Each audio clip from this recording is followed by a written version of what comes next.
ભરૂચમાં બારકોડ આધારિત અનાજ વિતરણ માટે નોંધણી અભિયાન શરૂ. વોર્ડ નંબર 9 ખાતે સસ્તા અનાજની દુકાને મામલતદારની ઉપસ્થિતિમાં યોજાયો વિશેષ રજીસ્ટ્રેશન કેમ્પ. લાભાર્થીઓને નવી ડિજિટલ વ્યવસ્થા અંગે માર્ગદર્શન અપાયું. રાજ્ય સરકાર દ્વારા જાહેર વિતરણ પ્રણાલીને વધુ પારદર્શક, ઝડપી અને ટેકનોલોજી આધારિત બનાવવા માટે હાથ ધરાયેલી પ્રક્રિયાના ભાગરૂપે ભરૂચ શહેર મામલતદાર કચેરી દ્વારા રેશન કાર્ડ ધારકો માટે બારકોડ આધારિત અનાજ વિતરણ વ્યવસ્થા નોંધણી કરાવવા વિશેષ કેમ્પનું આયોજન કરવામાં આવ્યું હતું.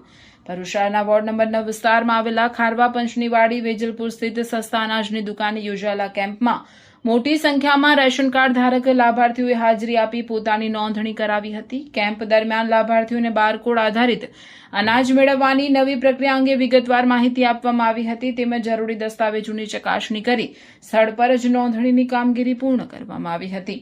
આ પ્રસંગે ભરૂચ શહેરના મામલતદારે કેમ્પની મુલાકાત લઈ કામગીરીનું નિરીક્ષણ કર્યું હતું. તેમણે લાભાર્થીઓ સાથે સીધો સંવાદ કરી સરકારની ડિજિટલ જાહેર વિતરણ વ્યવસ્થાનો વધુમાં વધુ લાભ લેવા અનુરોધ કર્યો હતો. તેમણે જણાવ્યું હતું કે બારકોડ આધારિત વ્યવસ્થા અમલમાં આવતા અનાજના વિતરણમાં વધુ પારદર્શિતા આવશે, લાભાર્થીઓની ઓળખ સરળતાથી થઈ શકશે તેમજ ગેરરીતિ ઉપર નિયંત્રણ મેળવવામાં પણ મદદરૂપ થશે.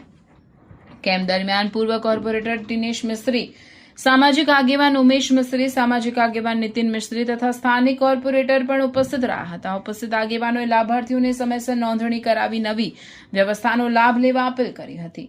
મામલતદાર કચેરીના માર્ગદર્શન હેઠળ યોજાયેલા કેમ્પમાં અધિકારીઓ અને કર્મચારીઓએ લાભાર્થીઓને નોંધણી પ્રક્રિયામાં જરૂરી સહયોગ પૂરો પાડ્યો હતો, જેના કારણે લાભાર્થીઓને સરળતાથી નોંધણી પૂર્ણ કરવાની સુવિધા મળી હતી.